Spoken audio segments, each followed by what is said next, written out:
Hello mga palangga, masayang buhay sa ating lahat. Kumusta kayo dyan? Welcome to my channel again. For today's video ay magluluto na naman ako ng masarap na ulam. Pero bago nyan, pakinood ng buo ang aking video at pakishare na lang din, comment and react. Maraming salamat. So ayan, nagpainit ako ng karaha dyan. Tapos nagisa ako ng sibuyas. Tapos ngayon is nilagyan ko siya ng bawang. So, igisa lang natin ng maigi pagkatapos ilagay ang ating pork. Ayan. Depende siguro sa inyo kung anong gusto nyong meat ang ihalo dito. Pero sa akin, pork masarap. So, nilagyan ko siya ng pepper, garlic, onion powder, seasoning at saka patis. Yung fish sauce. Ayan. Yan yung pangpalasa. Nilalagyan ko na siya habang hindi pa siya luto para malinamnam ang ating meat pag kinain na natin mamaya. Ayan, tinakpan lang. Tapos pinapakulo. Ganyan lang siya. Hindi pa yan siya sa luto. So, huwag nyong tikman yung ulam nyo kapag hindi pa siya luto. Tapos, lagyan ng tubig. Tapos, habang niluluto natin ang meat is isabay na natin ang carrots at saka potatoes para sabay silang maluto. Tapos, lagyan na natin itong curry paste. Ewan ko kung paste yan, pero parang dry naman yan siya. Basta Japanese curry yung gamit ko dito. Ganyan pagluto.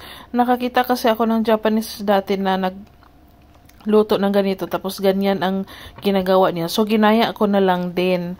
Ayan, pinapakulo lang natin at niluluto natin para mag-melt yung curry natin. Ayan o siya. Hindi pa gaano ka-melt siya pero okay na. Mag-melt din yan pag pinapakulo at niluluto natin. So ngayon, pwede na siya tikman kasi luto naman na yung meat. Tapos parang kulang pa siya. So nilagay ko na lang siya lahat. Maanghang ito kasi extra hot itong gamit ko. Kung nakita nyo yung box niya nung sa umpisa ng video ko, nakikita nyo daan. So ayan, mini-melt lang natin. Masarap kasi ang ulam kapag may lasa na pagkaluto. Yan.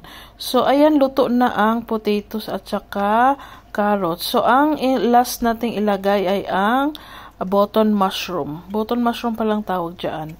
Ayan. So, kung nakaabot kayo hanggang dito sa video ko na to, ay pakisagot na lang ang aking tanong kung ano ang pinakalas na hinalo ko sa aking Japanese curry. Maraming salamat. So, ayan, luto na ang ating mushroom. So, mag-plating na tayo. Favorite ko itong plating kasi gusto ko mag-plate.